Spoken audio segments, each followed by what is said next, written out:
Hello friends, welcome back to my channel Shobhanish world. আজ হচ্ছে Saturday, সকাল সকাল ব্লগটা শুরু করলাম আর একটা নতুন সকালের শুভেচ্ছা। সুন্দর সকালটা আজকে, গুড মর্নিং সবাইকে। আর সকাল সকাল ফ্রেশ হওয়ার পর চলে এসেছি রান্নাঘরে একটু কড়াভাবে দুধ চা বানানোর জন্য। অন্যান্য দিন তো যেমন খুশি তেমন চা খেয়ে বেরিয়ে যেতে হয়, তো সেজন্য ছুটির দিনগুলো একটু পছন্দ মতো কড়াভাবে চাটা বানিয়ে ফেলি। তো এদিকে দেখছি আগের দিনে বেঁচে যাওয়া কয়েকটা রুটিও রয়েছে, তো সেগুলো একটু সেকে নিচ্ছি। সেকে নিয়ে খেলে যে গ্যাস্ট্রিকের সমস্যা হওয়ার ভয় রয়েছে, তো সেটা আর থাকে না। তো আমার মতো এরকম বাসি রুটি আর তার সাথে দুধ চা খেতে কার কার ভালো লাগে অবশ্যই কমেন্টে একটু জানাবেন। যাই হোক, চলুন রুটিগুলো ভালোভাবে সেকে নিয়েছি এপিট ওপিট করে। এখন মাকেও দুটো রুটি আর চা দিয়ে চলে এসেছি, আর এটা হচ্ছে আমার জন্য। চলুন তাহলে এখন চা রুটিটাকে সকালটা উপভোগ করা যাক। পরে আর কি করছি সবই শেয়ার করতে থাকছি। তো ওদিকে চা রুটি খাওয়া কমপ্লিট করে আমার কিছু নিজস্ব কাজ ছিল। নিজস্ব কাজের মধ্যে ভিডিও এডিটিং আপলোডিং, এটা হচ্ছে সব থেকে বড় কাজ। সেই কাজটা কমপ্লিট করার পর রান্নাঘরে আবারও ফিরে এলাম, কারণ এবার রান্না বসাবো। বেশি লেট করতে চাইছি না, যেহেতু এখন বেলাটা বড় হয়েছে আর তার সাথে বেলা বাড়ার সাথে সাথে গরমও পড়তে শুরু করছে, রোদ্দুরটা বাড়ছে সেজন্য।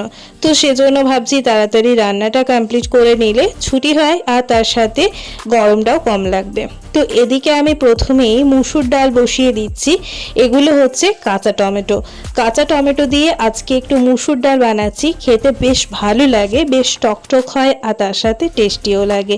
আমরা তো নর্মালি ডাল ছোকার সময় টমেটো মানে পাকা টমেটো ব্যবহার করে থাকি, তবে যদি গাছে কাঁচা টমেটো থাকে তো কাঁচা টমেটো দিয়ে এভাবে একবার মুসুর ডাল বানিয়ে খেতে পারেন। এই গরমের দিনে রোদের সময়তে বড্ড ভালো লাগে। এই রোদের সময় বেশি টক ঠান্ডা ঠান্ডা জিনিস খেতে বেশি ভালো লাগে। তো এরকম টক ডাল কিন্তু বানিয়ে আপনারা খেতে পারেন। তো ভাবলাম যখন বানাচ্ছি আপনাদের একটু রেসিপিটি শেয়ার করি, তো সেটারই রেসিপি আপনাদের সাথে এখন শেয়ার করতে থাকছি।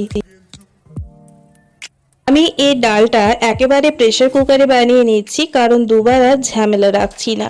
এই ডালটা প্রথমে একটু ভালোভাবে ধুয়ে নিতে হবে, তারপর লবণ হলুদ আর পরিমাণ মতো জল দিয়ে সিদ্ধ করে নিয়ে তারপর এটাকে ছোকা করে নিলেও হয়, কিন্তু আমি একেবারেই এটাকে রান্না করে নিচ্ছি। তার জন্য প্রথমেই প্রেসার কুকারটা ভালোভাবে গরম করে নিয়ে তাতে পরিমাণ মতো সর্ষের তেল আর ফোড়নও একটু কালো জিরে আর তার সাথে একটু হিং ব্যবহার করলাম, আর সাথে দুটো কাঁচা লঙ্কা। তো তারপর টমেটোগুলো দিয়ে ভালোভাবে ভেজে নিয়ে তারপর দিয়ে দিতে হবে ডালটা একটু ভালোভাবে এপিট ওপিট করে ভেজে নিয়ে পরিমাণ মতো লবণ হলুদ দিয়ে আরও 2-3 বার উল্টে পাল্টে ভেজে নিয়ে তারপর দিয়ে দিতে হবে পরিমাণ মতো জল। তারপর প্রেসার কুকারে দিয়ে দিতে হবে 2টো সিটি, তাহলেই কিন্তু ডালটা রেডি হয়ে যাবে। তো এইভাবে আমি ডালটা একেবারে রান্না করে নিলাম এই কারণে যাতে সময়টা কম লাগে আর দুবার পরিশ্রম করতে না হয়, সেই জন্য আর কি।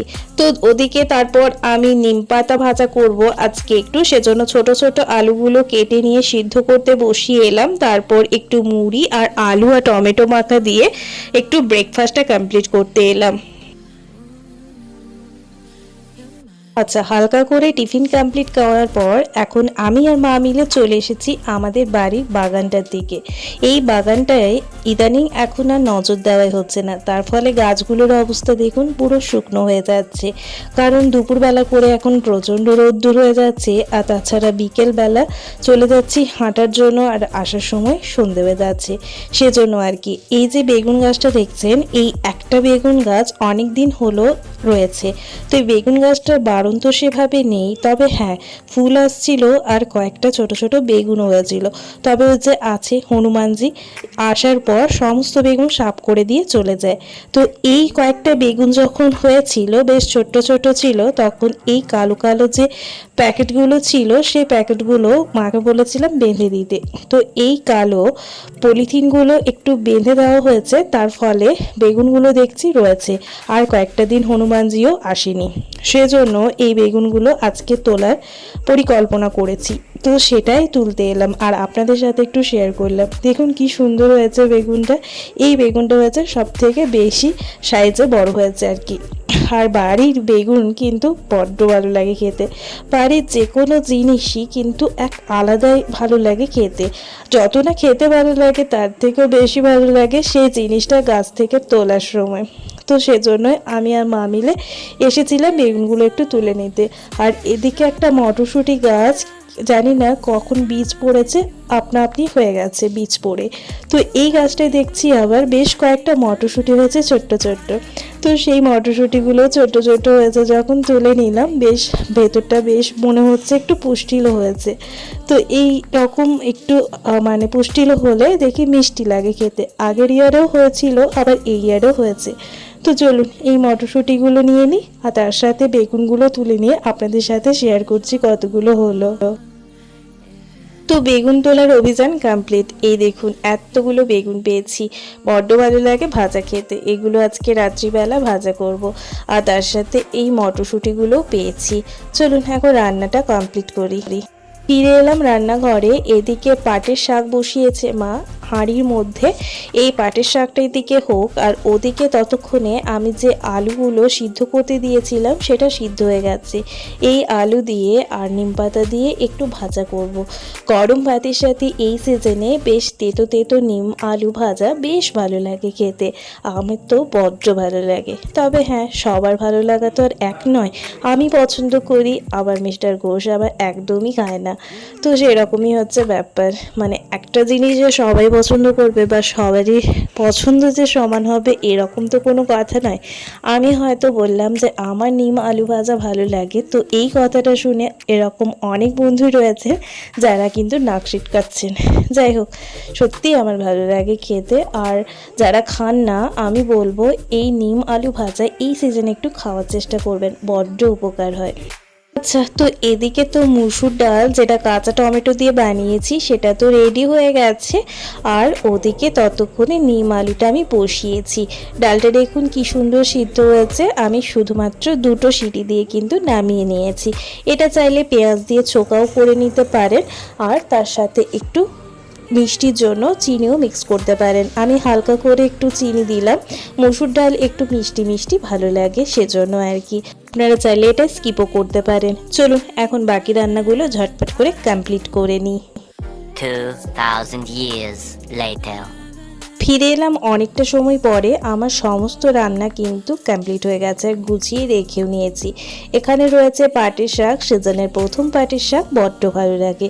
এখানে রয়েছে নিম আলু ভাজা, ছাতু মাখা, বেশ পেঁয়াজ কাঁচা লঙ্কা সর্ষের তেল দিয়ে। এখানে রয়েছে পেঁয়াজ পোস্ত আর তার সাথে করেছি এখানে একটা বুট কলাইয়ের বড়া, বুট কলাই আর তার সাথে দিয়েছি একটু পেঁয়াজ কাঁচা লঙ্কা, একটু জিরের গুঁড়ো আর পরিমাণ মতো লবণ হলুদ মাখিয়ে ভালোভাবে এটাকে ভেজে নিয়েছি। আর এখানে রয়েছে টমেটো দিয়ে ডাল, মানে কাঁচা টমেটো দিয়ে মসুর ডাল যেটা বানালাম সেটা। তো এই হচ্ছে আজকের লাঞ্চ মেনু। আজকের লাঞ্চের মেনুতে কার কোন জিনিসটা বেশি পছন্দের অবশ্যই জানাতে ভুলবেন না। আর আমার এখানের মধ্যে সব থেকে বেশি যেটা ভালো লাগে সেটা হচ্ছে এই পেঁয়াজ পোস্ত।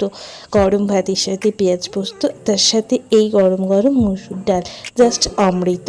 আচ্ছা, আর ওদিকে ভাত বসানো আছে, ভাতটা হোক ততক্ষণে আমি যাই গিয়ে ফ্রেশ হয়ে নিই। আচ্ছা, তো ফ্রেশ হয়ে ফিরে এলাম আবারও রান্নাঘরে। লাঞ্চের মেনু তো আগেই শেয়ার করেছি, চলুন এখন লাঞ্চটা কমপ্লিট করে নিই। লাঞ্চ কমপ্লিট করার পর চলে এসেছি শসা আর গাজর খাওয়ার জন্য অ্যাজ এ স্যালাড হিসাবে। আচ্ছা চলুন, স্যালাডটা কমপ্লিট করে একটু রেস্ট করতে হবে। এখন বাজে বেলা 3টে মতো। লাঞ্চ কমপ্লিট করে নিয়েছি আর লাঞ্চের সাথে আমি আজকে টক দইটা খেয়ে নিয়েছি। তো স্যালাডটা খাওয়া হয়নি, তো সেজন্য এখন জানালার ধারে একটু বাইরে প্রকৃতি দেখতে দেখতে স্যালাডটা খাচ্ছি। স্যালাড খাওয়ার পর একটু রেস্ট করব, বিকেলবেলা আবার হাঁটতে বেরোবো। Much later. Good evening everyone. এখন বাজে সন্ধ্যে 6টার মতো। রেস্ট করা হয়ে গেছে আর হাঁটতে যাওয়া হয়নি আজকে, যেহেতু মিস্টার ঘোষ আজকে বাড়ি আসছে আর সেজন্য ওর বাড়ি আসতে আসতে অনেকটাই লেট হয়ে গেছিল। আর ভাবলাম যে বাড়ি ফিরে যাবে একটু তাড়াতাড়ির মধ্যে, তো সেজন্য চাবি নিয়ে একটা ঝামেলা হবে, সেজন্য আর গেলাম না। যাই হোক, এখন একবার রেডি হয়ে নিলাম, একটু যাব আজকে পার্লারে। চুলগুলো কয়েকটা দিন ধরে ভাবছি একটু কেটে নেব, কারণ চুলগুলো অনেকটাই লম্বা হয়ে গেছে, তাই মাথায় স্নান করার পর শোকাতে প্রচণ্ড অসুবিধা হচ্ছে আর তার সাথে শ্যাম্পু করতেও বড্ড বিরক্তি লাগছে। সেজন্য ভাবছি চুলটা একটু ছোট ছোট করে কেটে আসি আর তার সাথে ব্রু প্লাগটাও করে নেব। তো সেজন্য বেরিয়ে পড়লাম আমি আর মিস্টার ঘোষ দুজনে মিলে। আমাদের সামনের বাজারে রয়েছে পার্লার, তো সেই পার্লারে এখন যাচ্ছি। একটু আইব্রোটাও করিয়ে নেব, তার সাথে হেয়ার কাটও করিয়ে নেব। সামনে তো মামা শ্বশুরবাড়ি পুজো আসছে, সেজন্য আর কি আগে থেকে প্রিপারেশন, তাছাড়া হোলি তো রয়েছে। আচ্ছা, তো ফিরে গেলাম বাড়ি। এখন বাজে রাত্রি 8টা মতো। পার্লার থেকে ফিরে গেলাম আর দেখুন চুলটা কতটা ছোট করে কেটে নিয়েছি। আমার হেয়ার কাট কিন্তু একদম কমপ্লিট, তার সাথে আমি প্লাগটাও করিয়ে এলাম। প্লাগ এখন করানোর কোনো প্ল্যান ছিল না, তবে হেয়ার কাটটা করানোর প্ল্যান গত কয়েকটা দিন ধরেই করছি, তো যাওয়াই হয়ে উঠছে না। তো সেই জন্য ভাবলাম পার্লার যখন গেলাম তখন প্লাগটা করিয়ে নিই। তো সেজন্য প্লাগ আর হেয়ার কাট এইগুলো কমপ্লিট করে বাড়ি ফিরলাম। চলুন এখন ডিনারটা বানানো যাক। তো চলে এসেছি রান্নাঘরে, রুটি বানাচ্ছি এখানে। আর তার সাথে আজকে তো বেগুন ভাজা বানাবো, সেটা তো আপনাদের সকালবেলায় বলেছিলাম। তো চলুন এদিকে রুটি হোক আর এদিকে আমি কিন্তু বেগুন ভাজা বসিয়ে দিয়েছি।